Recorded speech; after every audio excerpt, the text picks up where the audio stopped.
পরশু জামাই ষষ্ঠী। ময়ূখের এবার প্রথম জামাই ষষ্ঠী। হৈমন্তী তার কলেজের বন্ধু, একসাথে পড়া, লাইব্রেরিতে বই খোঁজা, মার্ভেলে সিনেমা দেখা, এসব করতে করতেই একদিন প্রেম, আর তারপর বিয়ে। ময়ূখ শহরের ছেলে, শহরেই পড়াশোনা আর এখানেই বেড়ে ওঠা। আর হৈমন্তী মুর্শিদাবাদের দিকের ফরিদপুরের মেয়ে, এখানে মেসে থেকে পড়াশুনো করেছে।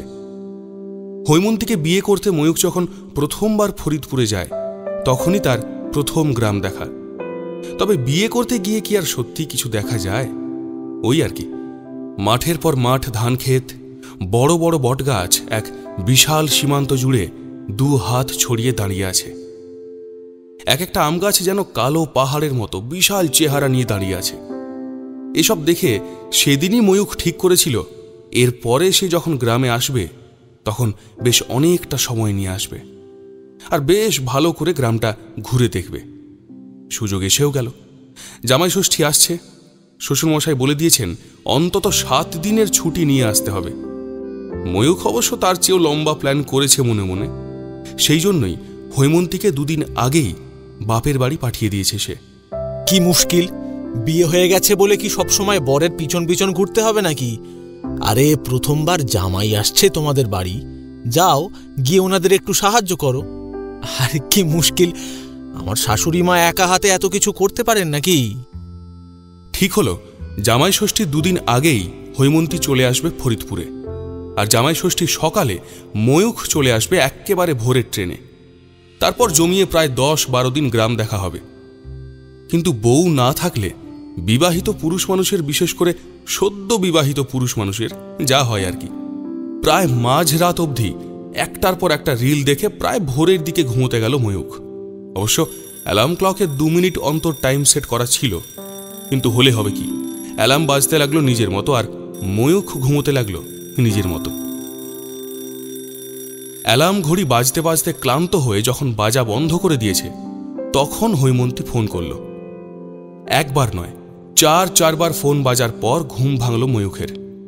ধর্মর করে উঠে বসে দেখল এতক্ষণে তার প্রায় ফরিদপুরে পৌঁছে যাওয়ার কথা, কিন্তু সে এখনো বিছানার মধ্যে গড়াগড়ি খাচ্ছে। এই কথাটা হৈমন্তীর কানে গেলে বিপদের শেষ থাকবে না। তাই ফোনটা ধরে সে কাঁচুমাচু হয়ে বলল, আরে আর বলো না ডার্লিং, ট্রেনের যে কি হয়েছে, সেই দাঁড়িয়েই আছে। কি বলছে, লাইন সারাই হচ্ছে না কি যেন কি হচ্ছে ছাই। আরে তুমি চিন্তা করো না, আমি আসছি। ফোনটা রেখেই ময়ূখ ঝড়ের বেগে তৈরি হয়ে হাঁপাতে হাঁপাতে স্টেশনে এলো। কিন্তু শাস্ত্রে বলেছে সারা দিনে মা সরস্বতী একবার মানুষের জিভে বসেন, তাই কোন কথাটা কখন যে ফলে যায় তার ঠিক নেই। ময়ূখের কথাটাও হাতে নাতে 1 ঘন্টার মধ্যে ফলে গেল। স্টেশন ছেড়ে যাওয়ার ঘন্টা খানেকের মধ্যে কি যে হলো, ট্রেন দাঁড়িয়ে আছে তো আছেই। হৈমন্তী ফোন করেই যাচ্ছে। ভয়ের চোটে সে ফোন আর ধরছে না ময়ূখ। দিন কেটে গেল। দুপুরে ময়ূখের জন্য হৈমন্তীর মায়ের হাতের রান্না ফ্রিজে ঢুকল। ফরিদপুর স্টেশনে ট্রেন এসে যখন থামল, তখন বিকেল হয়ে গেছে। এর মধ্যে হৈমন্তীর বাবার পাঠানো টোটো 3 এসে ফিরে গেছে। রাগের চোটে টোটোওয়ালা ঘোষণা করেছে আজ আর সে স্টেশনে যাবে না, যেতে হলে আবার পরের দিন যাবে। ময়ূখ স্টেশনে নেমে ফোন করল হৈমন্তীকে, কিন্তু এবার আর হৈমন্তী ফোন ধরছে না। আর ধরবেই বা কেন? সকলেরই তো ধৈর্যের একটা শেষ থাকে নাকি? সারা দিনে সে অন্তত 21 বার ফোন করেছে। ময়ূখ দেখল স্টেশন চত্বর একেবারে ফাঁকা। ট্রেন লাইনে কী সব গণ্ডগোলের জন্য আজ রাতের বাকি সব ট্রেন বাতিল হয়েছে। ট্রেন বাতিল হলে স্টেশনে ঘুরে বেড়ানো কুলি, চাওলা এদেরই বা কী কাজ? তাই স্টেশনটা একেবারে ফাঁকা। এমনকি স্টেশনের বাইরে কোনো অটো বা টোটোও নেই। ময়ূখ আরও একবার ফোন করল হৈমন্তীকে, কিন্তু কেউ ফোন ধরল না। এ তো আচ্ছা মুশকিল। ময়ূখের ভীষণ রাগ হলো। না হয় সে একটু দেরি করেই ফেলেছে, তাই বলে কি এমন করে কেউ? ফোনটাও ধরছে না কেউ। কেউ যদি বলে না দেয় তাহলে সে শ্বশুরবাড়ি যাবে কি করে? বিয়ে করতে সে মাত্র 1 দিনের জন্য এসেছিল এখানে। রাস্তাঘাট মনে আছে নাকি তার? বিয়ের দিন এত সব কেউ খেয়াল করে নাকি? কিন্তু কিছু তো করার নেই। ময়ূখ তার ব্যাকপ্যাকটা নিয়ে একা একাই হাঁটতে লাগলো রাস্তা দিয়ে। আজ আকাশে চাঁদ নেই। একটা ময়লাটে আলো ছড়িয়ে আছে চারিদিকে। ফরিদপুর গণ্ডগ্রাম নয়, রাস্তায় আলো আছে, কিন্তু আলোগুলো এত পুরনো যে আলোগুলো কেমন ময়লাটে ফিকে হয়ে গেছে। এবড়ো খেবড়ো রাস্তা, এমন রাস্তায় হাঁটা ময়ূখের অভ্যাস নেই। বেশ কয়েকবার হোঁচট খেতে খেতে চলতে গিয়ে একবার টাল সামলাতে না পেরে হুমড়ি খেয়ে পড়ে গেল। পড়ে গেলেন যে চোট লাগেনি তো? এই নিন আবার হাতটা ধরুন, আরে ধরে উঠে আসুন আস্তে আস্তে, আর ধরুন, হ্যাঁ আসুন। আরে কে যেন বলে উঠল। ময়ূখ নিজেই নিজের কোমর আর পায়ের ধুলো ঝাড়তে ঝাড়তে উঠে দাঁড়ালো। না না, ঠিক আছে, সেরকম কিছু না। ময়ূখ বলল বটে, কিন্তু কাকে? কেউ তো নেই সামনে। ময়ূখ চারদিকটা একবার ভালো করে দেখে নিল, কিন্তু কাউকে তেমন দেখতে পেল না। তবে কি ভুল শুনল ময়ূখ? হবে হয়তো। ময়ূখ ঢোক গিলে ব্যাকপ্যাকটা ধুলো ঝেড়ে আবার চলতে শুরু করল। এবার পিছন থেকে কার যেন একটা হাত এসে পড়ল কাঁধে। কি ভাই, নতুন জামাই নাকি? ষষ্ঠী খেতে যাচ্ছ? এই তো একটু বেশি রাত হয়ে গেল না?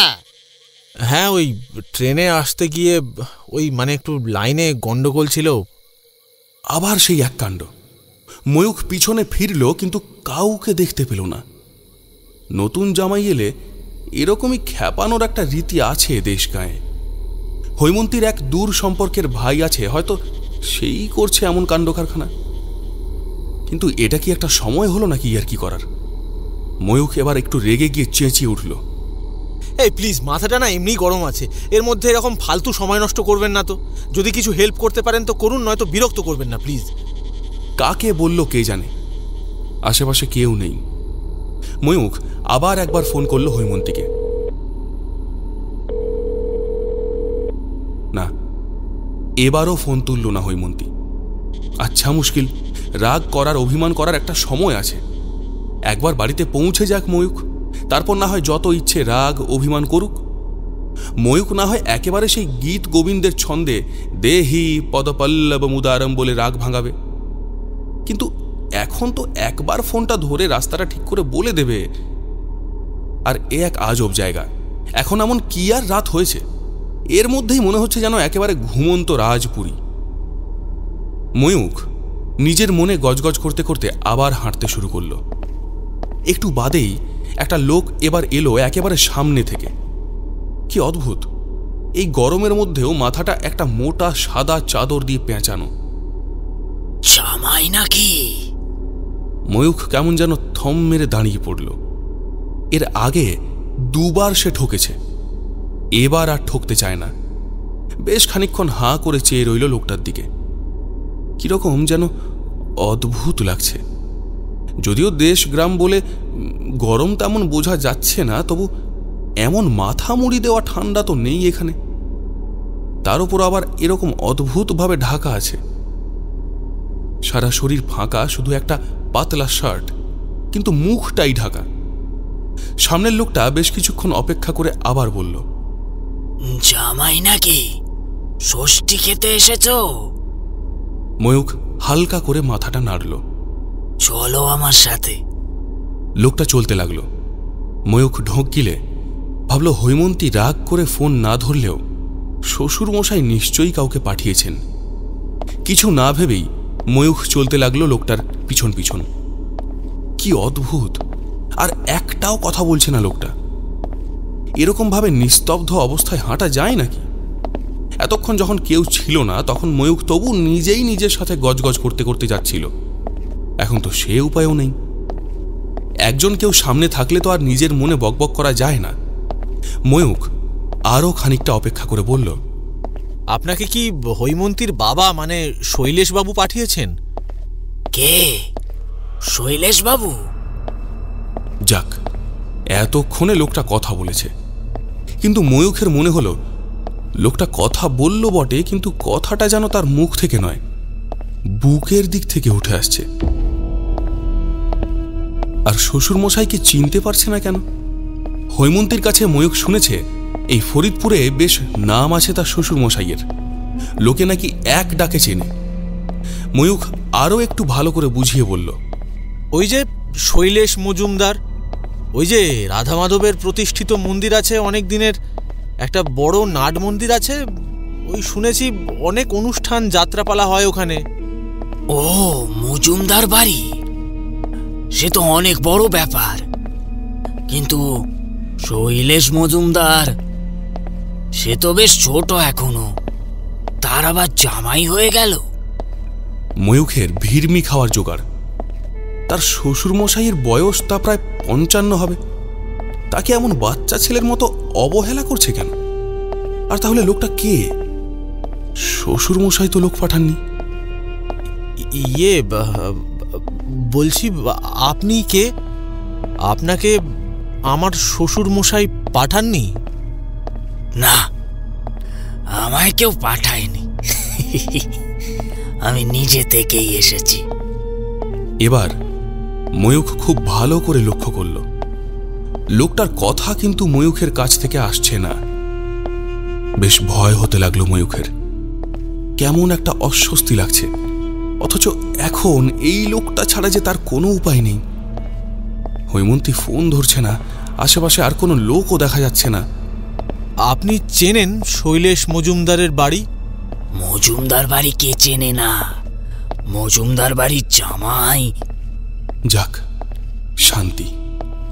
ময়ূখ এতক্ষণে একটু নিশ্চিন্ত হয়েছে, কিন্তু তারপরেই চমকে উঠল ময়ূখ।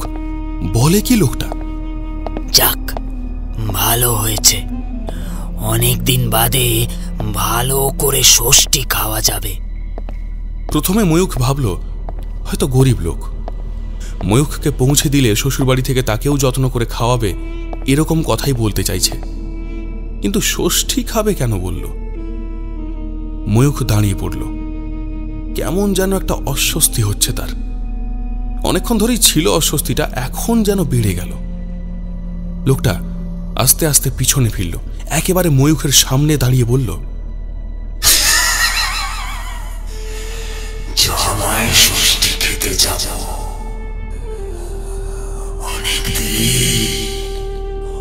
অনেকদিন ভালো খাওয়া জোটেনি। লোকটা এবার আস্তে আস্তে মাথার চাদরটা খুলে দিল। ময়ূখ অবাক হয়ে দেখল লোকটার মাথাটাই নেই, কাঁধ অবধি গিয়ে শেষ হয়ে গিয়েছে। ময়ূখ চিৎকার করতে গেল ভয়ে, কিন্তু তার আগেই লোকটার একটা হাত ময়ূখের মাথার পিছনে, আর একটা হাত মুখের ওপর। মুখ নয়, বুকের কাছ থেকে কথাগুলো ভেসে এলো এবার। ভরতপুরের স্কন্দ কাটা, আজ থেকে 22 বছর আগে জামাই ষষ্ঠী খেতে এসে এই রেল লাইনে মাথা কাটা যায় আমার। ষষ্ঠী খাওয়া হয়নি আমার। তারপর থেকে আমি শুধু ঘুরে বেড়াই, এই ষষ্ঠীর রাতে নতুন জামাইদের খুঁজে বেড়াই। আজ তোকে পেয়েছি, মজুমদার বাড়িতে যাবো ষষ্ঠী খেতে। দে তোর মাথাটা আমায় দে।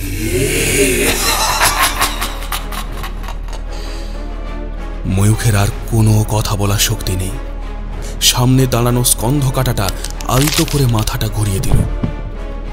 ময়ূখের শরীরটা ধপাস করে পড়ে গেল, আর মাথাটা চলে এলো স্কন্ধ কাটার হাতে।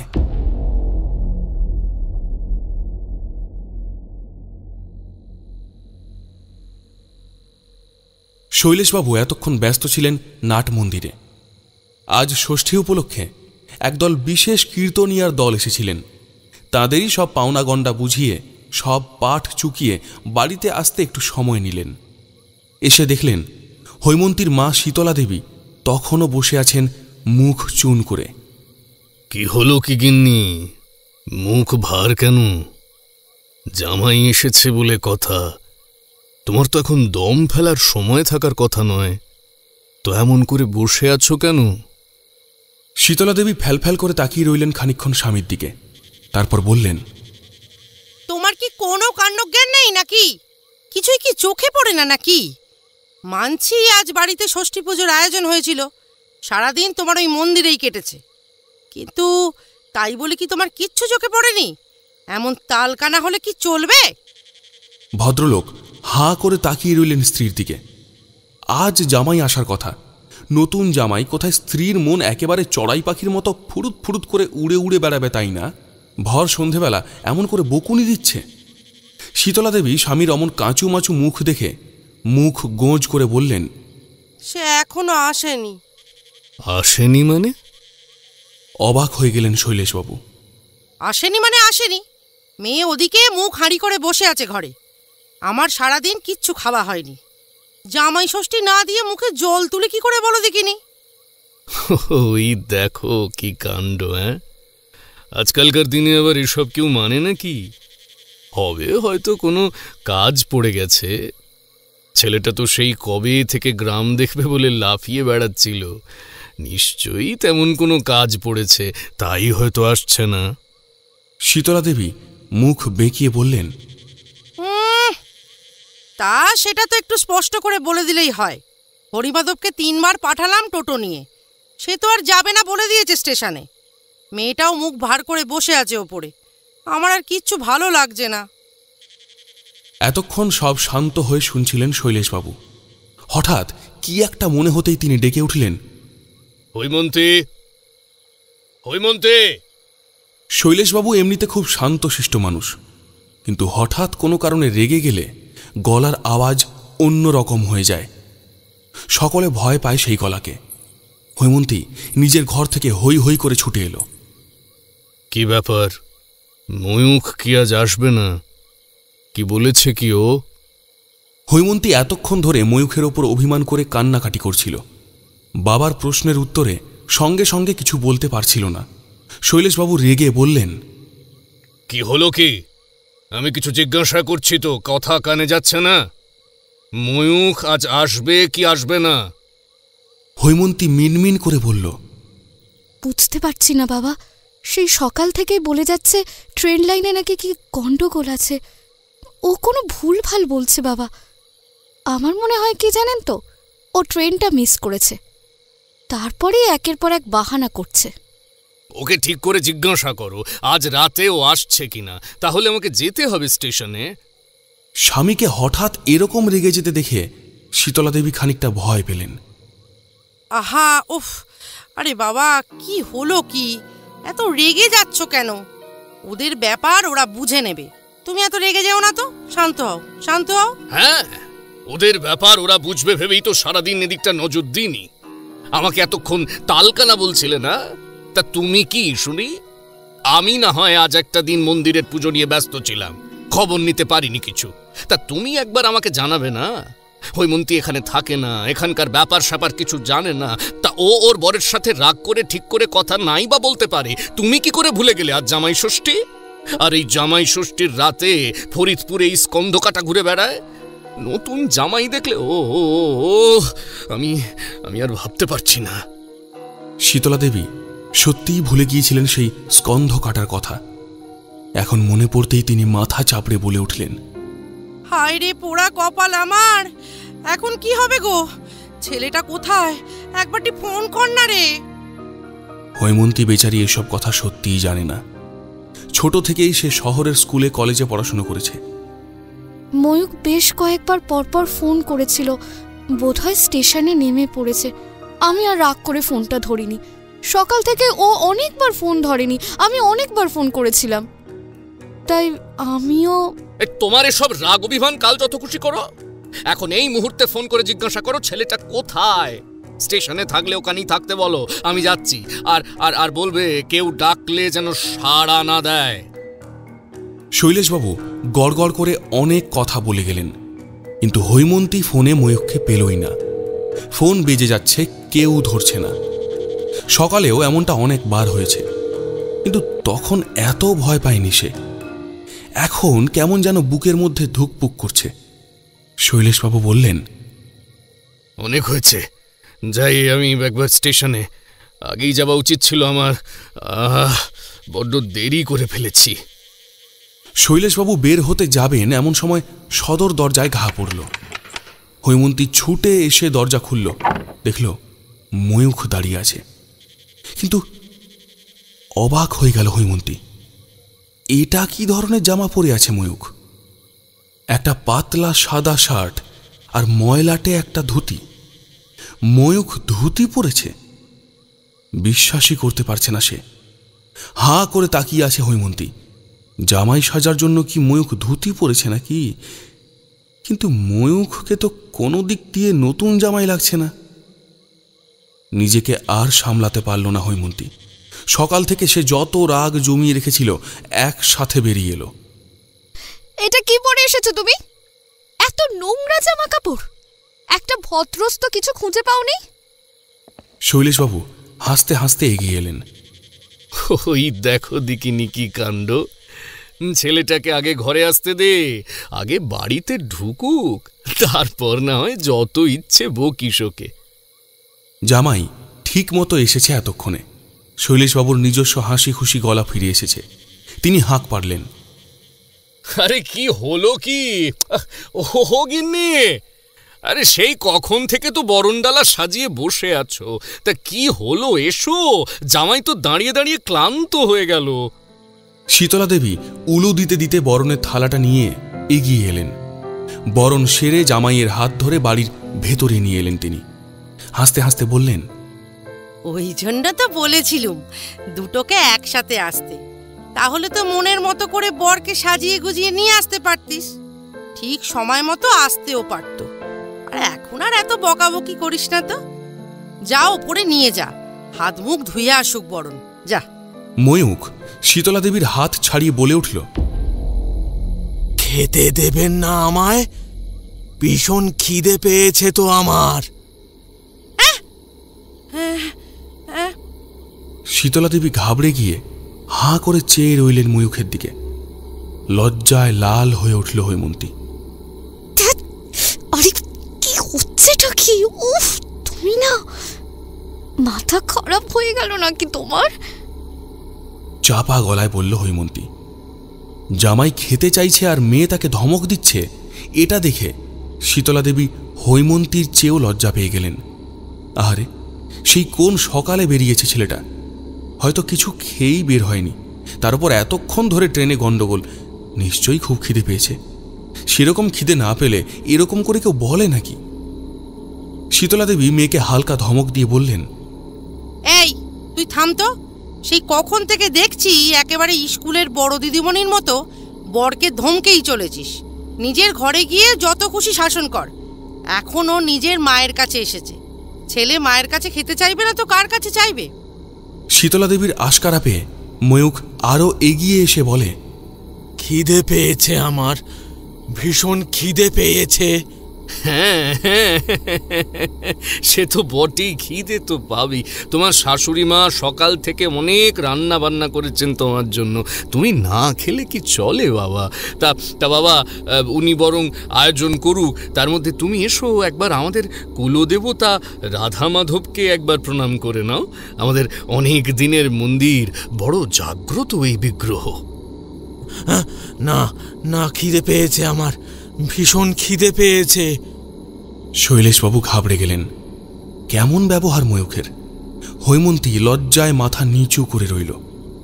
শীতলা দেবী সবার কাছ থেকে জামাইকে আড়াল করে তার হাত ধরে টেনে আনলেন।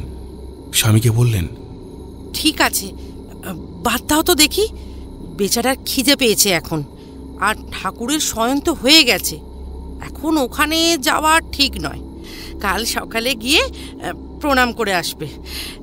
এসো তো বাবা, তুমি আমার সাথে এসো। শীতলা দেবী ময়ূখকে নিয়ে ভেতরে চলে গেলেন। হৈমন্তী দাঁড়িয়ে রইল উঠোনি। ময়ূখটা যে শেষ পর্যন্ত এমন করে তার মুখ ডোবাবে সে ভাবতেও পারেনি। বাবার দিকে তাকাতে পর্যন্ত পারছে না। শৈলেশবাবু মেয়ের কাঁধে হাত রাখলেন। চলো, জোয়ান ছেলে সারাদিন হয়তো ভালো করে খাওয়া দাওয়া হয়নি, ওই রকম একটু হয়। প্রথম জামাই ষষ্ঠী আজ শীতলা দেবীর। অনেক কিছু নিয়ম কানুন আছে। বর কনেকে এক আসনে বসিয়ে ধান দুর্বা দিয়ে আশীর্বাদ, পাখার বাতাস করা, দুর্বার আঁটি দিয়ে ষাট করা, কিন্তু এত কিছু সময় নেই এখন। খাবার ঘরে গিয়েই ময়ূখ আরও কেমন পাগলের মতো করছে। শীতলা দেবী আর কোনো নিয়মের ধারে কাছে না গিয়ে সোজা জামাইকে খেতে দিলেন। ময়ূখ এমন করে সেই খাবারের ওপর ঝাঁপালো, দেখে মনে হলো যেন কতদিন সে কোনো খাবার খায়নি। হৈমন্তী এক দৃষ্টে দেখে যাচ্ছে ময়ূখের খাওয়া, সে এক নিঃশ্বাসে খেয়ে যাচ্ছে। হৈমন্তী যে দরজাটা এক হাতে ধরে দাঁড়িয়ে আছে সেদিকে একবারও খেয়াল করছে না, একবারও বলছে না তুমি দাঁড়িয়ে আছো কেন, তুমিও খেয়ে নাও না। একটার পর একটা গ্রাস মুখে তুলছে, ঝপাঝপ প্রায় সবকটা বাটি থালার ওপর থেকে উল্টে একসাথে মেখে কিরকম করে যেন খাচ্ছে খাবারগুলো। হৈমন্তীর ভীষণ ঘেন্না লাগছে। বেশ অনেক দিনের পরিচয় ময়ূখের সাথে, এর আগে বহুদিন হয়েছে কোনো প্রজেক্টের কাজে বাইরে গেলে হয়তো সারাদিন কিছু খাওয়া হয়নি, কিন্তু তবু ময়ূখ তো কোনোদিন এরকম বিশ্রীভাবে খায়নি। খুব বিরক্ত লাগছে হৈমন্তীর। মায়ের মুখটাও যেন আস্তে আস্তে বদলে যাচ্ছে। ইতিমধ্যে প্রায় 5 জনের খাওয়া খেয়ে নিয়েছে ময়ূখ। মা আজ নিজের হাতে সব রান্না করেছে। এই বাড়িতে মানুষকে দিয়ে থুয়ে রান্নার চল, তাই বরাবরই প্রয়োজনের থেকে কিছুটা বেশি রান্না হয়। কিন্তু আজ যে সব হিসাব গুলিয়ে যাচ্ছে, ময়ূখ খেয়েই চলেছে, থালা থেকে মুখই তুলছে না। মায়ের মুখ দেখেই বোঝা যাচ্ছে রান্না প্রায় শেষ। চিন্তায় মা 2 হাতের তালু ঘষে চলেছে। হৈমন্তী আর নিজেকে সামলাতে পারল না, ছুটে এসে ময়ূখের হাত চেপে ধরল। হয়েছে, আর খেতে হবে না, ওপরে চলো তো এবার। ময়ূখ কেমন যেন অসহায়ের মতো চেয়ে রইল হৈমন্তীর দিকে। খেতে দেবে না আমায়, খেতে দেবে না, ভীষণ খিদে পেয়েছে আমার, খেতে দেবে না আমায়। হৈমন্তী প্রায় টেনে উঠিয়ে দিল ময়ূখকে, চড়া গলায় বলল, আরে বললাম তো অনেক খেয়েছো, আর খাবার নেই, চলো চলো, হ্যাঁ পরে খাবে, এখন ওপরে চলো চলো। হৈমন্তী প্রায় টানতে টানতে ময়ূখকে নিয়ে এসে ঘরের দরজা বন্ধ করে দিল। পিছনে শীতলা দেবী করুণ সুরে বলে চললেন, আহারে, ছেলেটাকে অমন করে বলিস না, খাবার নিয়ে কেউ এমন করে কাউকে কথা শোনায় নাকি? কিন্তু হৈমন্তীর কানে এসব কথা ঢুকছে না, কান মাথা ঝাঁ ঝাঁ করছে। এই লোকটা ময়ূখ, কেমন যেন অচেনা লাগছে তার। এই লোকটাকে সে ভালোবেসে বিয়ে করেছে। দরজাটা টাইট করে বন্ধ করে হৈমন্তী হাঁপাচ্ছে। ময়ূখ বিছানার উপর মুখ বুজে পড়ে আছে। লোকটাকে দেখে মায়াও হচ্ছে, আবার ঘেন্নাও করছে। হৈমন্তী হাঁপাতে হাঁপাতে বলল, কি হয়েছেটা কি বলো তো তোমার? এরকম করে কেউ খায়? আমি যে তোমাকে নিয়ে কি করি, মা বাবা কি মনে করলো বলো তো? এমন মনে হচ্ছিল যেন তুমি কতকাল খাওনি। ময়ূখ সোজা বিছানা ছেড়ে এসে হৈমন্তীর গলা টিপে ধরল।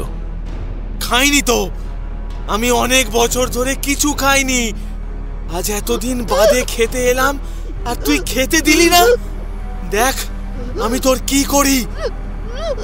হৈমন্তীর শ্বাস বন্ধ হয়ে যাচ্ছে যেন। ময়ূখের হাতে এত জোর, এটা কে? এটা তার ময়ূখ। সেদিন গরম চায়ের সসপ্যানটা ধরতে গিয়ে সামান্য একটু ছ্যাঁকা লেগেছিল হৈমন্তীর হাতে, আর ময়ূখ তখন পাগলের মতো করছিল। আর আজ সেই ময়ূখ এভাবে ব্যথা দিল হৈমন্তীকে। হৈমন্তী বাঁচার চেষ্টাও ছেড়ে দিয়েছে, তার চোখ দিয়ে টপ টপ করে জল পড়ছে। চোখ বন্ধ করে নিল হৈমন্তী। আস্তে আস্তে মনে হলো গলার চাপটা কমে গেল। হৈমন্তী দেখল ময়ূখ বিছানার ওপর উপুড় হয়ে শুয়ে আছে। ইচ্ছে করছে না ওই লোকটার পাশে শুতে। হৈমন্তী আস্তে আস্তে দরজার গা ঘেঁষে বসে পড়ল। মরার মতো পড়ে আছে লোকটা। কিচ্ছু বলল না, একবারও নিজের ব্যবহারের জন্য ক্ষমা চাইল না। বাড়িতে এসে মা বাবাকে প্রণামও করল না। এটা কি হচ্ছে কিছুই বুঝতে পারছে না হৈমন্তী। চোখের ওপর দিয়ে একটা রাত কি করে যেন কেটে গেল।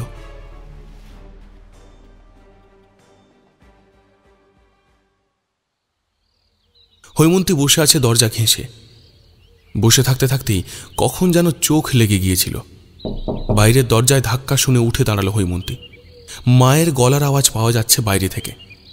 জামাইকে নিচে নিয়ে আয়, চা করেছি। হৈমন্তী বিছানার দিকে তাকিয়ে দেখল ময়ূখ নেই। পুরনো আমলের গ্রামের বাড়ি, এখানে অ্যাটাচ বাথ থাকে না।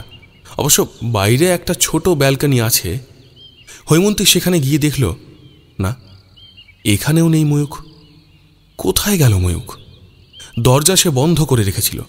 দরজার সামনে সারা রাত সে বসে থেকেছে। তাহলে এখন কোথায় গেল ময়ূখ? হৈমন্তী ঝড়ের বেগে নিচে নেমে এলো। চায়ের টেবিলে বাবা মা বসে আছে।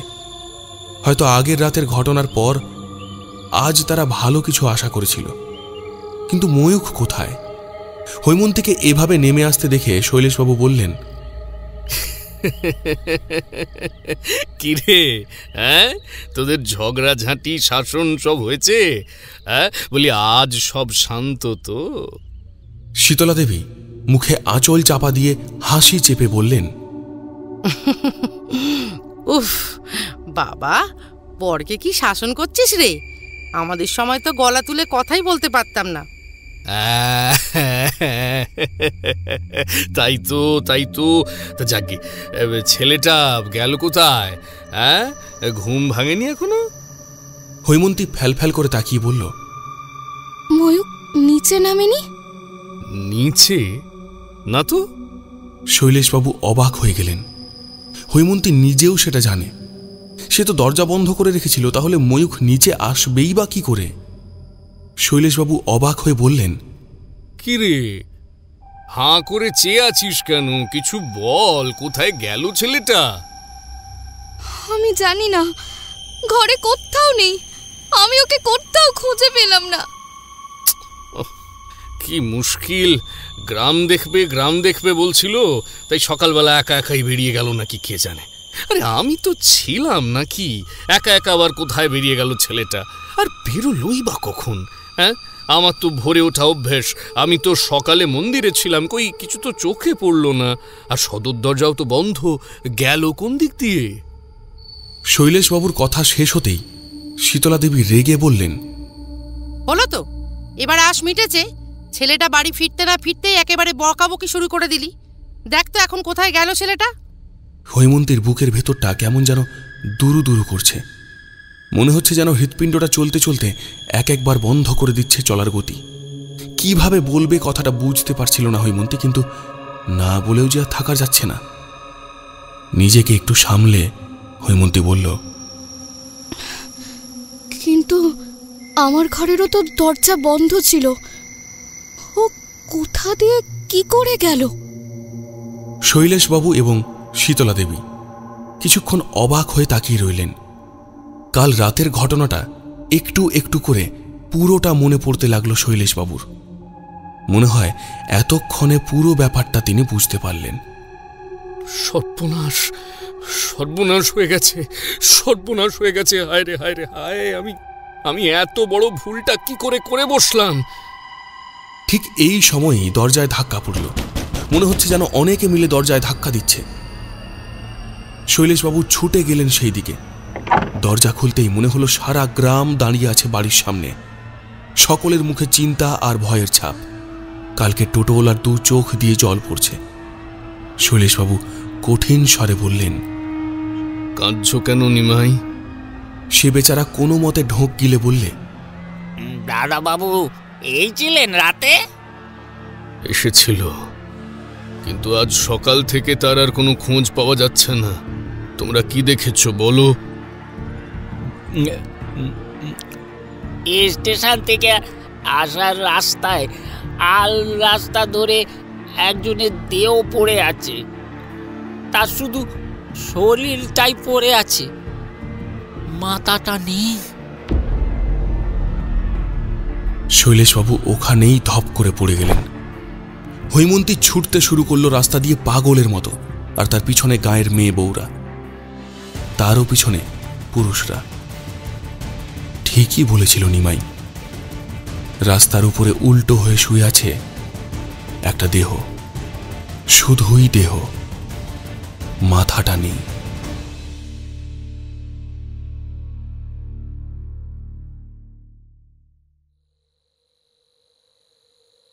আমি তখনও অফিসেই ছিলাম। সন্ধে হয়ে গেছে। জামাই ষষ্ঠীর ছুটিতে অফিসের অনেকেই এদিক ওদিক গিয়েছে। অফিস প্রায় ফাঁকা। অফিস কেন, আমাদের জামতলা গ্রামটাই তো পুরো ফাঁকা হয়ে গেছে। মিত্তির মশাইকেও দেখলাম নতুন ধুতি পাঞ্জাবি পরে শ্বশুরবাড়ি যাচ্ছেন। ভদ্রলোকের নিজের বয়স 70 পার হয়ে গেছে, শাশুড়ির বয়স প্রায় 90। আমি আর থাকতে না পেরে বললাম, এটা দুজনের পক্ষেই একটু বাড়াবাড়ি হয়ে যাচ্ছে না? তা বললে চলে নাকি? জামাই ষষ্ঠীটা হচ্ছে আমাদের এই জামাই কুলের একটা নস্টালজিয়া। ঠিক এই সময়ে সাজুগুজু করে শ্বশুর বাড়ি গেলে এক ধাক্কায় অনেকখানি পিছনে চলে যাওয়া যায়। কত কিছু যে মনে পড়ে যায়, সে আপনাকে আর কি বলি। এখনো তো বিয়ে শাদী করলেন না, আপনি বুঝবেন না। সেটা না হয় নাই বুঝলাম, কিন্তু এটুকু বুঝলাম এই জামাই ষষ্ঠীর আগে পরে মিলিয়ে কয়েকদিন ধরে যা অবস্থা জামতলার, তাতে মনে হচ্ছে পুরনো মুখ শুধু আমি আর ভেদু দুজন অকৃতদার, আর সবাই নতুন মুখ। মানে এ গায়ে সব জামাইরা এসেছে, এদের কাউকেই প্রায় আমি চিনি না। আর এ গায়ের জামাইরা তাদের শ্বশুর বাড়ি গেছে, এমনকি আমার কোয়ার্টারের জামাইটি মানে আমার জগাও গেছে হালি শহরে তার শ্বশুর বাড়িতে। কেমন যেন ফাঁকা ফাঁকা লাগছে, কাজ করতেও ইচ্ছে করছে না, আবার আড্ডা মারার লোকজনও নেই। আজ তাই ভেবেছিলাম রাতে ভেদুকেই বাড়িতে ডেকে নেব, দুজনে মিলে গল্প করে বেশ ভালোই কাটবে। অফিসের কাজকর্ম মিটিয়ে প্রায় 8টার সময় বেরোলাম। আজ আমার ড্রাইভারও নেই। সাইকেলটা টিরিং টিরিং বাজাতে বাজাতে আমি এগোচ্ছি, ঠিক এমন সময় পিছনে একটা বড় জিপ হর্ন দিতে দিতে আমাকে প্রায় ধাক্কাই মেরে দেবে মনে হচ্ছে। আমি কোনো মতে ওদের রাস্তা ছেড়ে একটু পাশে সরে এলাম। জিপের সামনের সিটে ড্রাইভারের পাশের সিট থেকে এক ভদ্রলোক গলা বাড়িয়ে বললেন, ভেদুগুনিনের বাড়িটা কোন দিকে বলতে পারবেন? ভদ্রলোকের চোখে মুখে উৎকণ্ঠা। গাড়ির পেছনের সিটের জানলা বন্ধ, কিন্তু দুজন মেয়েলি গলার কান্নার চাপা আওয়াজ ভেসে আসছে তবুও। ভদ্রলোক খানিকটা বিরক্ত হয়ে সেদিকে তাকিয়ে একটু মৃদু ধমক দিয়ে বললেন, কি হলো কি? বলছি তো একটা কিছু করব, চুপ করো না একটু। শ্বাস যখন চলছে তখন একটা কিছু নিশ্চয়ই হবে। কথাগুলো বলেই ভদ্রলোক আবার আমার দিকে তাকিয়ে বললেন, ওই ভেদুগুনিনের বাড়িটা কোথায় যদি একটু বলেন। ভেদুগুনিনের বাড়ি তো একটা আছে, কিন্তু তাকে তো সেখানে কতটা পাবেন বলতে পারছি না। আপনি বরং আমার কোয়ার্টারে চলুন, ওখানে একটু অপেক্ষা করুন, আমি দেখছি ভেদু কোথায়। আমি এই জামতলার বিডিও অফিসার। ও, আপনি ত্রিদিবেশ সরকার। আপনার লেখা পড়েই তো অনেক আশা নিয়ে সেই মুর্শিদাবাদ থেকে ছুটে আসছি। একটু যদি ওই ভেদুগুনিনের সাথে। আমি উদ্গ্রীব হয়ে এদিক ওদিক তাকালাম। কালু ফটিক কাউকেই ঠিক পাচ্ছি না আজ। বাড়িতে জগাটাও নেই যে তাড়াতাড়ি ভেদুকে খবর পাঠাবো। ব্যাটাকে একটা মোবাইল কিনে দিয়েছিলাম, সেটাও কোথায় হারিয়ে ফেলেছে। ভদ্রলোককে আমার কোয়ার্টারের রাস্তা দেখিয়ে দিয়ে আমি ছুট লাগালাম ভেদুর বাড়ির দিকে। মনে মনে প্রার্থনা করছি ভেদু যেন তার বাড়িতেই থাকে।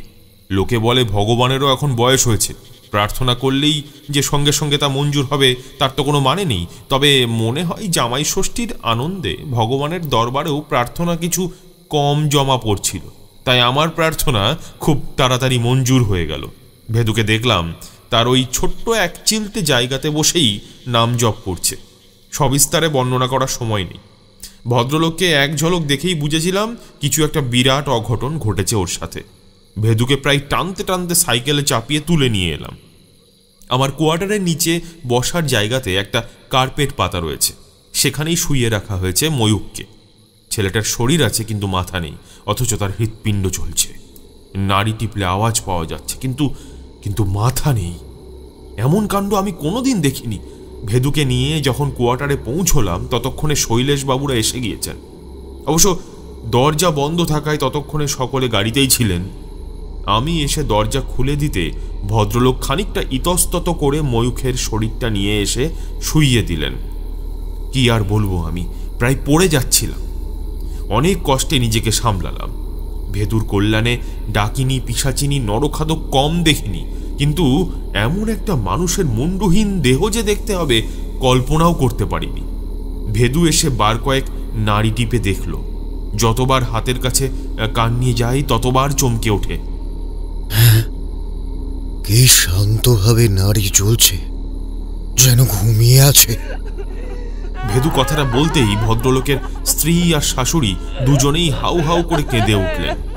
শৈলেশবাবু তাদের ধমক দিয়ে বললেন, কি হচ্ছেটা কি? বলছি তো একটা কিছু কিছু হবে, এত অধৈর্য কেন তোমার? ভেদু হাঁ করে তাকিয়ে রইল শৈলেশ বাবুর দিকে। আমিও তাকিয়ে রইলাম। কি অভূতপূর্ব ধৈর্য লোকটার! এই অবস্থাতেও মাথা ঠান্ডা রেখেছে। ভেদু বলল, ওই স্কন্ধ কাটাটাকে আর দেখা যায়নি? না, ওকে আর দেখা যায় না। ফরিদপুরেও প্রতি বছর ঠিক ওই জামাই ষষ্ঠীর রাতেই আসে। সে রাতে কোনো জামাইকে দেখতে পেলে তার মুন্ডু ভেঙে নিজের ধরের সাথে লাগিয়ে তার শ্বশুর বাড়ি যায়, খাওয়া দাওয়া করে। প্রায় 22 বছর ধরে এমন কাণ্ড হয়ে আসছে। তবে এর আগে কখনো এমনটা হয়নি। প্রত্যেকবার জামাইয়ের মৃতদেহ পাওয়া গেছে, কিন্তু আমাদের জামাই তো বেঁচে আছে। ভেদু ময়ূখের বুকের ওপর হাত রাখল। কি যে দেখলো কে জানে। ফরিদপুরের ওই স্কন্ধ কাটা 22 বছর ধরে ঘুরে বেড়াচ্ছে। এর মধ্যে কত মানুষ মেরেছে ও, আপনারা কোনো ব্যবস্থা নেননি? শৈলেশবাবু মাথা নিচু করে রইলেন খানিকক্ষণ। আসলে এক অদ্ভুত ভূত। বছরের শুধুই একটা মাত্র দিনই তাকে দেখা যায়। সারা রাত গ্রামের রাস্তায় ঘুরে বেড়ায়, মাথার উপরে একটা সাদা চাদর পেঁচানো। অনেকে তাকে দেখেছে, একেবারে মুখোমুখি পড়েছে, কিন্তু কারও কোনো ক্ষতি করেনি ওই স্কন্ধ কাটা। শুধুমাত্র নতুন জামাই দেখলেই ও শিকারের জন্য আসে। আমরা যারা গাঁয়ের মানুষ তারা এতদিন ওই স্কন্ধ কাটার কথা প্রায় ভুলেই গিয়েছিলাম। নিজেদের মধ্যে মোটামুটি এই নিয়ম করে নিয়েছিলাম, জামাই ষষ্ঠীর রাতে কেউ বাড়ির বাইরে বের হব না। জগতের নিয়মই বোধ হয় এটা। নিজেদের ওপর কোনো বিপত্তি না এলে আমরা কেউ তেমন একটা সজাগ হই না। তো ময়ূখের ব্যাপারটাও সেরকমই। ওর তো সকালে আসার কথা ছিল, সে জায়গায় রাতে যে আসবে সেটা আর হাজার কাজে খেয়াল করতে পারেনি। এমনকি যে টোটোওয়ালার ওকে আনতে যাওয়ার কথা হয়েছিল তারও কিছু খেয়াল হয়নি। ব্যাপারটা ঘটে যাওয়ার পর হুঁশ আসে। আমি আস্তে করে গিয়ে ভেদুর পাশে বসলাম। এমন কেন হলো ভেদু? ময়ূখকে স্কন্ধ কাটা মারল না কেন? ওকে বাঁচিয়ে রেখে কি বলতে চাই ও? ভেদু একভাবে ময়ূখের বুকের উপর হাত রেখে ওর হৃৎপিণ্ডের চলন বোঝার চেষ্টা করছে। আমার কথা মনে হয় ওর কানে গেল না। শৈলেশ বাবুর দিকে তাকিয়ে ভেদু বলল, ফরিদপুরের স্কন্ধ কাটার নাম কি? মাথাটা কাটলো কি করে, কিছু জানেন? সে প্রায় 22 বছর আগের ঘটনা। আমাদের গ্রামের নতুন জামাই হয়ে এসেছিল হরিদাস। ওই গ্রামের শেষ প্রান্তে বলাই মুখার্জির জামাই। বলাই মুখার্জির বেশ কিছু জমি শরিকি ঝামেলায় অনেকদিন খালি পড়েছিল। হরিদাস নিজের উদ্যোগে আইন আদালত করে সেই জমি ছাড়িয়ে এনেছিল। সেই আনন্দেই বলাই মুখার্জি বেশ জাঁকজমক করে জামাই ষষ্ঠীর আয়োজন করেছিল। হরিদাস আর তার স্ত্রী আসছিল শ্বশুর বাড়ি, কিন্তু শোনা যায় রাস্তায় বলাই মুখার্জির আত্মীয় স্বজনরাই তাদের ধরে ফেলে। হরিদাস আর তার স্ত্রী দুজনকেই পিটিয়ে মেরে ফেলে। হরিদাসের স্ত্রীর মৃত্যু হয়েছিল, কিন্তু হরিদাস বেঁচে ছিল। ওকে নাকি ওরা হাত পা বেঁধে রেল লাইনে ফেলে এসেছিল। একটা আস্ত ট্রেন চলে গিয়েছিল হরিদাসের ওপর দিয়ে। পরদিন তার ওরকম মাথা কাটা মৃতদেহ পড়ে থাকতে দেখা যায় রেল লাইনে। আমাদের গ্রামে এই নিয়ে খুব আলোড়ন হয়েছিল। মনে আছে, আমরা সেই শরিকদের খুঁজে পুলিশের হাতেও দিয়েছিলাম। তারপর আস্তে আস্তে ভুলে যাই সব। বলাই মুখার্জি তার জমি জমা সব বেচে দিয়ে কোথায় যে চলে যান ভগবান জানেন। এবার সত্যি কথা বলতে কি, এই ঘটনার কথা একেবারেই ভুলে গিয়েছিলাম। পরের বছর ঠিক ওই জামাই ষষ্ঠীর রাতে প্রথম দেখা যায় হরিদাসকে। মাথার উপরে সাদা চাদর পেঁচানো। আমাদের গ্রামের এক নতুন জামাইকে মেরে তার রূপ ধরে খেতে গিয়েছিল। খাওয়া দাওয়া করে রাতে শুতে যায়। সকালে আর তার কোনো খোঁজ পাওয়া যায় না। পরদিন ওই জামাইয়ের মৃতদেহ পাওয়া যায় রাস্তার ধারে, কিন্তু তারপরও আর ওই হরিদাসের কোনো খোঁজ পাওয়া যায় না। তাকে আবার দেখা যায় ওই 1 বছর বাদে। এখন আমাদের ময়ূকের ওই মাথা কোথায় আছে সেটা শুধু হরিদাসই জানে। কিন্তু তাকে যে 1 বছর বাদে পাওয়া যাবে, ভেদু এতক্ষণ বাদে বোধহয় আমার প্রশ্নের উত্তর দিল। হরিদাস কোনো কারণে অসন্তুষ্ট হয়েছে। সে 1 বছর বাদে বাদে নতুন জামাইয়ের রূপ নিয়ে খেতে আসে। আপনার বাড়িতে খেয়ে সে সন্তুষ্ট হয়নি, তাই সে এমনটা করেছে। ময়ূখের প্রাণ পুরোটা নিয়ে যায়নি, শুধু মাথাটা নিয়ে গেছে। ভেদুর কথা শেষ হতেই হৈমন্তী আর তার মা আবার কাঁদতে শুরু করে দিল। শীতলা দেবী কাঁদতে কাঁদতে বললেন, ওই লোকটা এমন ভাবে খাচ্ছিল যেন অনেক দিন খেতে পায়নি। হৈমন্তী রাগ করে ওর হাত ধরে টেনে নিয়ে যায়, খেতে দেয়নি শেষ অবধি, তাই বোধহয়। ভেদু শীতলা দেবীকে শান্ত করে বললেন, এভাবে কেন ভাবছেন মা? ময়ূক আপনার জামাই তো এখনো বেঁচে আছে। একটা সুযোগ তো আছে আমাদের হাতে, শুধু ওই হরিদাসকে খুঁজে বার করতে হবে। শৈলেশবাবু ভেদুর পায়ের ওপর ঝাঁপিয়ে পড়ে বললেন, আপনি পারবেন ভেদুবাবু, আমি অনেক আশা নিয়ে ছুটে এসেছি। এখানে গায়ের লোক বলছিল ছেলেটার বাঁচার কোনো আশা নেই, ওর সৎকার করে দিতে। সকলের সাথে ঝগড়া করে ওকে আমি এখানে নিয়ে এসেছি। এখন আপনি ভরসা ভেদুবাবু, আমার বিশ্বাস আপনি ঠিক ওকে ফিরিয়ে আনতে পারবেন। ভেদু শান্ত স্বরে বলল, পরমেশ্বরের কাছে প্রার্থনা করছি আপনার বিশ্বাস যেন জয়লাভ করে। কথাটা বলে ভেদু আমার দিকে তাকিয়ে বলল, আপনাকে একটু সাহায্য করতে হবে বিডিও স্যার। আমার চোখ ছিল ময়ূখের ওই শরীরটার দিকে। ভয়ে, চিন্তায় আর কেমন যেন একটা অদ্ভুত অনুভূতিতে আমি পাথরের মতো হয়ে গিয়েছিলাম। অনেক কষ্টে নিজেকে সামলে নিয়ে বললাম, কি করতে হবে বলো, আমি যথাসাধ্য চেষ্টা করব। ভেদু কেমন যেন একটু লজ্জিত হয়ে বলল, আসলে মিত্তির বাবুরা কেউ নেই তো। কালু ফটিক জগাড়া থাকলেও না হয় কিছু একটা ব্যবস্থা করা যেত। আসলে আমার একটু খাবার লাগবে, ভালো ভালো খাবার। জামাই ষষ্ঠীতে যেরকম খাবার খাওয়ানো হয় সেই রকম খাবার। খাবারের লোভ দেখিয়ে ভেদু হরিদাসকে আরেকবার নিয়ে আসবে, কিন্তু আজ তো এখানে খাবার পাওয়া সত্যিই একটু কঠিন হয়ে যাবে। সন্ধে হয়ে গেছে, কাঁচা বাজারও বন্ধ হয়ে গেছে, কিন্তু একটা কিছু তো ব্যবস্থা করতেই হবে। আমি আর কোনো কিছু চিন্তা না করেই বলে দিলাম, তুমি কিছু চিন্তা করো না ভেদু, তুমি অন্য সব আয়োজন করো, আমি খাবারের ব্যবস্থা করছি। স্টেশনের কাছে একটা হোটেল আছে, সেরকম একটা বড় সড়ো নয়, ওই গায়েগঞ্জে যেমন হয় আর কি, ভাতের হোটেল। তবে ময়ূখের ঘটনাটা শোনা মাত্র হোটেলের মালিক রাজি হয়ে গেল। কি কি রান্না করতে হবে বলুন বিডিও স্যার, 1 ঘন্টা শুধু সময় দিন, আমি আপনার বাড়িতে একেবারে খাবারের লাইন লাগিয়ে দেব। আমি ভেবে চিনতে কোনো মেনু ঠিক করতে না পেরে বললাম, আমি কি আর ষষ্ঠীর খাওয়া খেয়েছি নাকি? তোমরা একটু দেখে শুনে ব্যবস্থা করে দিও, যা খরচ হবে আমি ব্যবস্থা করে দেব। ভদ্রলোক 1 হাত লম্বা জিভ বের করে বলল, ওসব বলবেন না। একটা নতুন জামাইয়ের এই অবস্থা, সবে মাত্র কয়েক মাস হয়েছে বিয়ে করেছে, আর তার মধ্যে এ কি অবস্থা। টাকা পয়সার কথা তুলবেন না বিডিও স্যার, আপনি শুধু ভেদু বাবুকে জামাইয়ের মাথাটা ফিরিয়ে আনতে বলুন।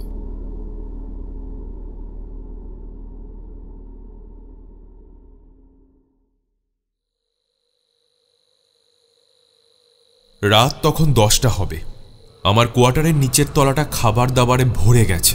চিংড়ির মালাইকারি, বিরিয়ানি, ভেটকি পাতুরি সব মিলেমিশে একটা গা গুলিয়ে ওঠা গন্ধ যেন পরিবেশটাকে আরও অস্বস্তিকর করে তুলেছে। এই সব কিছুর মাঝখানে শুয়ে আছে একটা মুন্ডহীন দেহ। ভেদু ঘরের সব আলো নিভিয়ে দিয়ে একটা শুধু প্রদীপ জ্বালিয়ে রাখলো, আর তার চারদিকে ধুলো পড়া ছড়িয়ে একটা বৃত্ত আঁকতে লাগলো। কিছুক্ষণ বাদেই মনে হলো একটা চিৎকার শোনা যাচ্ছে। কোথা থেকে যে সেই চিৎকার আসছে বোঝা যাচ্ছে না। তারপরেই মনে হলো আমার বাড়ির বন্ধ সদর দরজাটা ঠেলে কে যেন ভেতরে চলে এলো। আমার জন্য খাবার এনেছিস? ভালো ভালো ভালো খাবার, খুব ভালো, খুব খুব ভালো। ঘরটা প্রায় অন্ধকার। হয়তো হরিদাসকে আনার জন্যই ভেদু ঘরটা অন্ধকার করে রেখেছে। ওই একটুখানি প্রদীপের আলোয় শুধু এটুকুই দেখতে পেলাম, একটা ছায়া মূর্তি আর একটা সাদা কাপড়ে মুড়ে রাখা হয়েছে তার মাথা। লোকটা খাবারের ওপরে প্রায় ঝাঁপিয়ে পড়তে যাচ্ছিল, কিন্তু তারপরেই প্রবল যন্ত্রণায় পেছনে ছিটকে গেল। তুই আমাকে কেনেছিস কবি, আমার জন্য এত খাবার রেখেছিস সামনে, তবু আমায় খেতে দিবি না।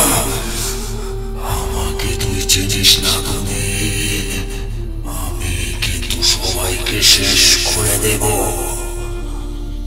তোর সাথে আমার কোনো শত্রুতা নেই, আমি নিজে ব্যবস্থা করে এই খাবার আনিয়েছি তোর জন্য। এইসব খাবার তোর, যত ইচ্ছা খা, কিন্তু তার আগে ময়ূখের মাথাটা ফেরত দে। হরিদাস মাটিতে শুয়ে থাকা ময়ূখের শরীরটার দিকে তাকালো, তারপর সোজা তাকালো হৈমন্তীর দিকে। আস্তে আস্তে ও এগিয়ে আসছে হৈমন্তীর দিকে। এই মেয়েটা কাল রাতে আমাকে খেতে দেয়নি। এই মেয়েটা আমাকে মাছ পথে তুলে নিয়ে গিয়ে দরজা বন্ধ করে দিয়েছে। ওর উপর কি আমি বাঁচতে দেব না, বাঁচতে দেব না, বাঁচতে দেব না। হেসে উঠল হরিদাস। একটা অদ্ভুত ব্যাপার লক্ষ্য করলাম, হরিদাসের কথাগুলো আসছে ওর বুকের কাছ থেকে। হরিদাস আবার এগিয়ে আসতে লাগলো খাবারের দিকে, কিন্তু খাবারে হাত ছোঁয়ানো মাত্র ছিটকে পেছনে সরে গেল। ভেদু বলল, আমার অনুমতি ছাড়া তুই এই খাবার ছুঁতে পারবি না। আগে আগে ময়ূখের মাথাটা দাও, তারপরেই এই খাবার খেতে পারবে তুমি। হরিদাস এবার হুঙ্কার তুলল, মনে হলো যেন আমার বাড়িটা কেঁপে উঠল। খেতে দিবি না ভাই, খেতে দিবি না, আমাকে ডেকে এনে না খাইয়ে রেখে দিবি, তবে দেখ আমি কি করতে পারি। হরিদাস খাবার দাবার ময়ূখের ওই শরীর সবকিছু ডিঙিয়ে ছুটে এলো হৈমন্তীর দিকে। কাল রাত থেকে তুই আমাকে খেতে দিসনি, আজ তার শাস্তি দেব। বরের জন্য খুব কষ্ট হচ্ছে, বরের মাথাটা দেখতে চাস তো? ঠিক আছে, তোর মাথাটা নিয়ে যাচ্ছি তোর বরের কাছে। হরিদাস তার একটা হাত হৈমন্তীর ঘাড়ের কাছে রাখলো, আর একটা হাত অন্যদিকে কানের কাছে। হৈমন্তী ভয়ে চিৎকার করে উঠল। হরিদাসকে ধাক্কা দিয়ে পেছনে সরে আসতে গেল, কিন্তু পারল না। কেউ বাঁচতে পারবে না, কেউ না। আজ তোকে তোর কর্মকে দেব। বরকে খুঁজতে চাস না তুই, একেবারে বরের কাছে পাঠিয়ে দেব। ভেদু তার আসনে দাঁড়িয়ে এক মুঠো ধুলো পোড়া ছিটিয়ে দিল হরিদাসের দিকে। অমনি সে ছিটকে সরে গেল। হৈমন্তী পালিয়ে এলো। ঘরে সকলে ছুটে একেবারে পেছনের দিকের দেওয়ালে সেঁটে দাঁড়িয়ে রইল। ভেদু চিৎকার করে বলল, এক পাও কোনো দিকে যাওয়ার চেষ্টা করলে তোর এমন অবস্থা করবো যে তুই কল্পনা করতে পারবি না। ভালো কথা বলছি, ফেরত দিয়ে দে, ময়ূখের মাথাটা ফেরত দিয়ে দে। দেব না, কিছুতেই দেব না। 1 বছর এইভাবেই থাকবি তোরা, না ও বাঁচবি না ও মরবি। খেতে দেবি না তো? ঠিক আছে, চলে যাচ্ছি আমি। কাল রাতে খেয়েছি, 1 বছর আর না খেলেও চলে যাবে আমার। কিন্তু তোরা এইভাবে তর পাবি, ওকে তাও করতে পারবি না। ওকে চোখের সামনে এভাবে দেখতেও পারবি না। তোদের এই কষ্ট আমি দূর থেকে দেখব আর আনন্দ করব।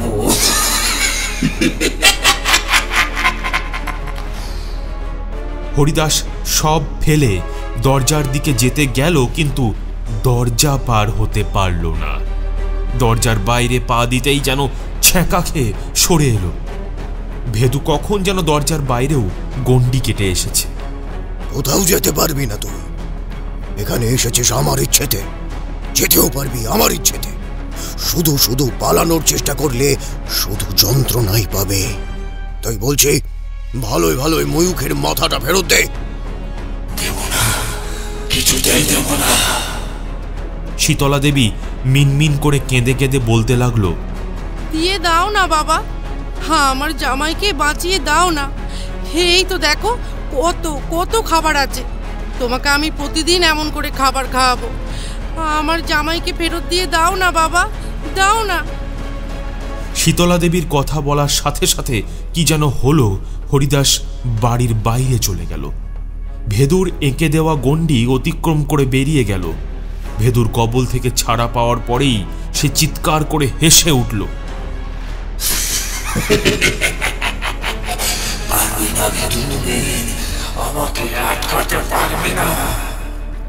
কি যে হলো ঠিক বুঝলাম না।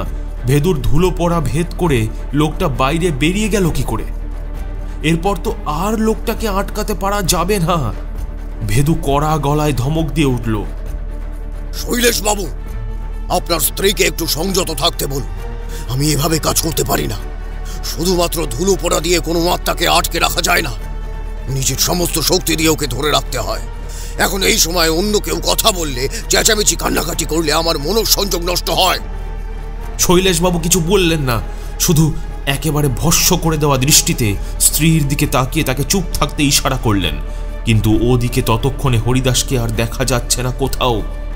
ভেদু ছুটে এলো বাইরে, প্রবল আক্রোশে মাটিতে পা ঠুকতে ঠুকতে চিৎকার করতে লাগলো, চলে যান আপনারা, চলে যান। কে ভাবেন কি আপনারা?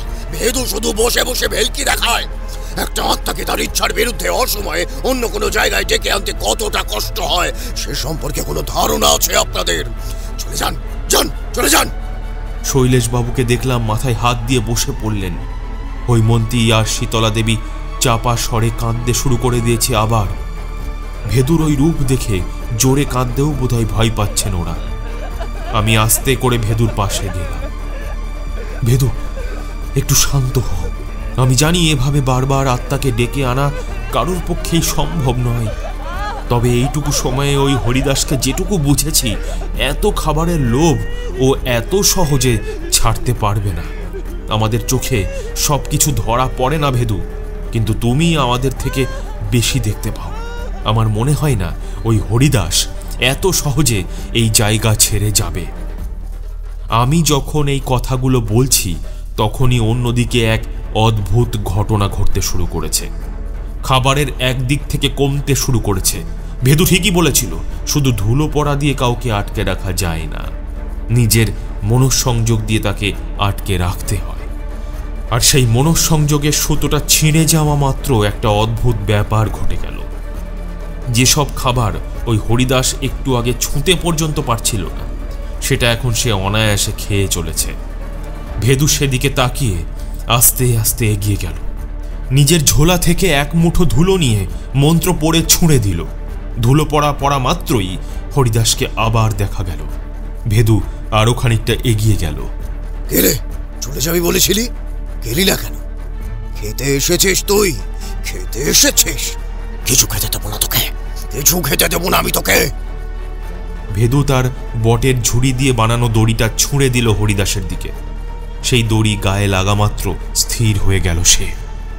সামনে খাবার পড়ে আছে, তবুও খেতে পারছে না।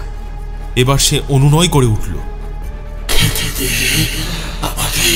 আমাকে খেতে দে, খুব খিদে পেয়েছে আমার, খুব খিদে। দেব, আগে ময়ূখের মাথাটা ফেরত দে, না হলে এই খাবার এমনি এমনি পড়ে থাকবে তোর সামনে। সেই খাবার থেকে পচা দুর্গন্ধ বের হবে, তবু তুই খেতে পারবি না। না, আমি খাবো, আমি খাবো। ঠিক এই সময়ে একটা অদ্ভুত ব্যাপার ঘটল। ময়ূখের শরীরের সামনে ভেদু যে একটা মাত্র প্রদীপ জ্বালিয়ে রেখেছিল, সেটা কেমন যেন থরথর করে কাঁপতে লাগলো। আর সেই কাঁপা কাঁপা আলোয় দেখা গেল ময়ূখের ঘাড়ের ওপর মাথাটা যেন একটু একটু করে গজাচ্ছে। আমাদের সকলেরই আনন্দে চিৎকার করে উঠতে ইচ্ছে করেছিল, কিন্তু অনেক কষ্টে নিজেদের সামলে রাখলাম। কে জানে যদি আবার কোনো অঘটন হয়ে যায়। ভেদু অল্প হেসে সেই বটের ঝুড়ি দিয়ে তৈরি করা দড়িটা সরিয়ে নিল। হরিদাস পাগলের মতো খাবারের ওপর ঝাঁপিয়ে পড়ে খেতে লাগলো। কয়েক মুহূর্তের মধ্যে প্রায় অর্ধেকের ওপর খাবার শেষ হয়ে গেল। ভেদু এগিয়ে এসে তার রুদ্রাক্ষ পড়া হাতটা হরিদাসের কাঁধের ওপর রেখে ইষ্টনাম জপ করতে লাগলো। আস্তে আস্তে পরিবেশটা কেমন যেন শান্ত হতে শুরু করলো। একটা সময় হরিদাস একটা সাদা ধোঁয়া হয়ে মিলিয়ে গেল। তখনও আমাদের বিস্ময় কাটেনি। খাবার দাবারের আর প্রায় কিছুই অবশিষ্ট নেই। সবাই আমরা বোঝার চেষ্টা করছি হরিদাস চলে গেছে নাকি আছে। এর মধ্যে হঠাৎ একটা নতুন গলা কানে এলো।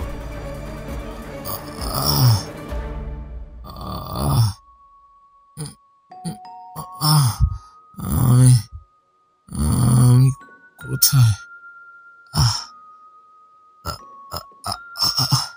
এটা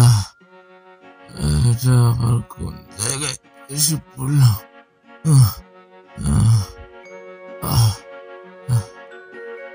চমকে তাকিয়ে দেখলাম ময়ূখ উঠে বসেছে। আমরা সকলে যেন শান্তির নিঃশ্বাস ফেললাম।